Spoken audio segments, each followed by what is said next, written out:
what we've done is we've taken $7,500 from every American, or 16,500 from every taxpayer, $16,000 from every taxpayer, and then given some of those taxpayers a check for $1,200. That's not helping. We've taken $2.5 trillion and only given $355 billion to small businesses. Where's the rest going?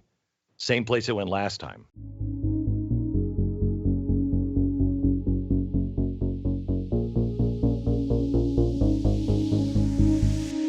I'm Dave Rubin, and this is the Rubin Report. Joining me today is the founder of The Blaze, the host of the Glenn Beck radio program, and the author of the new book, Arguing with Socialists. Glenn Beck, welcome back to the Rubin Report. Thanks, man. How are you? I'm all right. We are in the midst of a zombie apocalypse, and I'm in the People's Republic of California, so I probably have a shorter lease on life than you do, but I'm okay. Yeah. I'm good. I'm glad I'm in New York, glad I'm not in L.A., I moved to the center of the country for a reason, and this would be it. This would be it.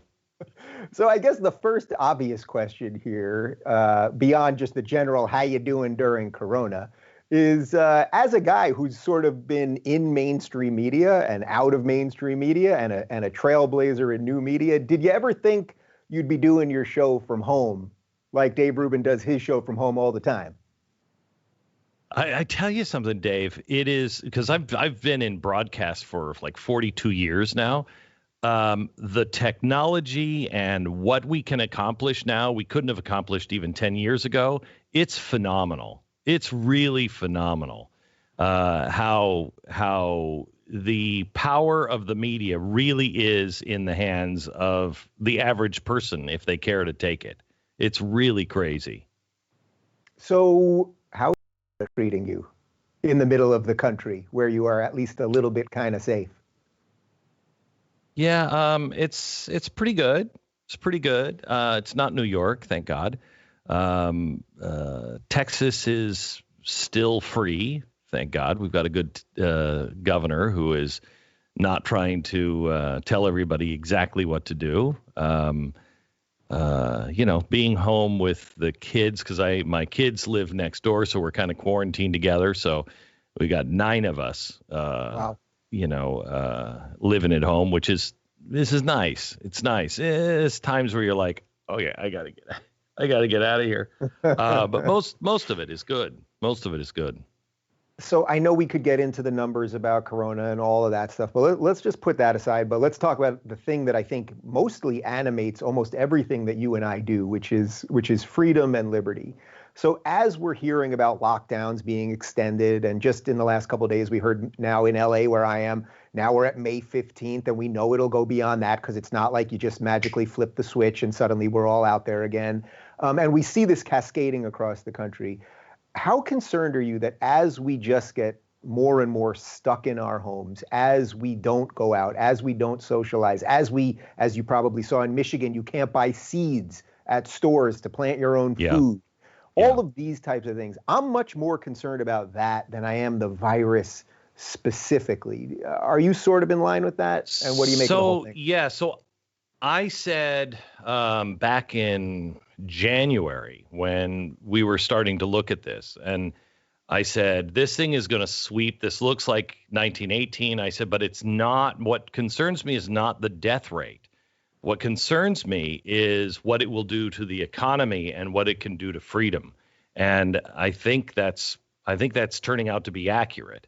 What the Federal Reserve has done, what the government has done, is unprecedented. And it's, to really fully understand it, because the system of the free market is so complex, and while it has taken a beating for the last 20 years, it is very fragile. And it's as if we were all on a 747, a brand new Boeing 747, and the pilot said, you know what, it's going to get really, really bumpy up here. So what we're going to do, some of you might hit your head, maybe one could get a concussion or die. But there are 400 of us on this plane. So what we're going to do is we're going to turn the engines off. And right before we hit the ground, we're going to turn them back on. I wouldn't be for that. I would say maybe a couple people could bump their head, and maybe we could even lose a couple of people on the plane. I hate to say that, but nobody's ever turned the engines off in hopes that you turn them on at exactly the right time before it's just a pile of rubble on the ground. And that's what they've done. And I don't know how effective it's going to be. You know, they're talking about a V economy where they just turn it off and then pump money into it to preserve it. And then when you turn it back on, it goes straight back up. It won't. It won't go straight back up. It can't go straight back up. First of all, you're losing, 80% of jobs that are created by the small businessman.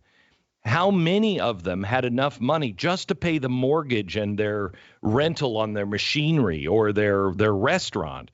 They're not going to be able to open up. They're running on about a 5% margin.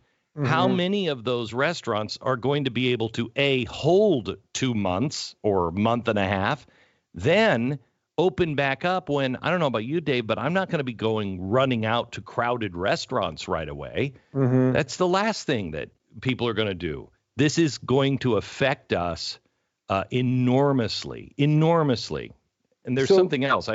Just go ahead. Well, no. So with that in mind, so before we get to some of the stuff that was done wrong, what would be the right thing to do right now? So if we're concerned about all those small businesses, I mean, I know you're not necessarily a UBI guy. You don't want the government to just be handing cash to people. But what is the right thing to do then in a situation like this? So I'm not a UBI guy, and I've done a lot of looking into UBI because I know what's coming with technology and everything else, and I'm much more of a futurist than a nowist, if you will. And so I have looked into UBI. It doesn't work. However, this is a different situation. I'm not talking about universal basic income, but this is a different situation. The crash of '08 was caused by many things, but the government and the banks, and then stupid people listening to the government and the banks. That's why that was caused. That and greed. It just caused that thing to melt down. That wasn't my fault. Why was I bailing out the banks? It wasn't your fault, Dave. Why were you bailing out the banks? This is different. Nothing anyone did except for China caused this. The government turned it off for the first time in history and said, you cannot go to work. Well, Article 5 in the Constitution says, you better give me some money because you've just destroyed me. So you have to make me as whole as you possibly can. So I am for, in this particular case, the government coming up with ways to feed money into the system and help those at the lowest rung of the ladder, including those small businessmen who are just barely making it. Now you've destroyed them. Instead, what we've done is we've taken $7,500 from every American, or $16,500 from every taxpayer, $16,000 from every taxpayer, and then given some of those taxpayers a check for $1,200. That's not helping. We've taken $2.5 trillion and only given $355 billion to small businesses. Where's the rest going? Same place it went last time. Right. So with that in mind, is this just one of these things where our system is so broken in so many ways that every time we try to do something to fix it, we just create more problems? Like we extend it, so we survive 2008, but then we make banks are too big to fail. What do? We make them bigger.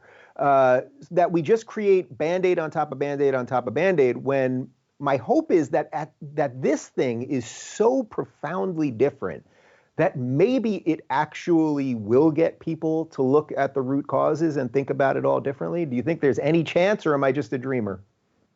I think you're a dreamer on that one, because the damage has already been done and the system has already changed. I think it's been baked into the response. The Fed had prepared this. This was a prepared response. You can read it in their own notes. They knew exactly what they were doing when they came into the president and he said, we've got to quarantine the country. What do we do? The Fed handed him a book and said, here's what we think should be done. If you're looking for more honest and thoughtful conversations about politics instead of nonstop yelling, check out our politics playlist. And if you want to watch full interviews on a variety of topics, watch our full episode playlist all right over here.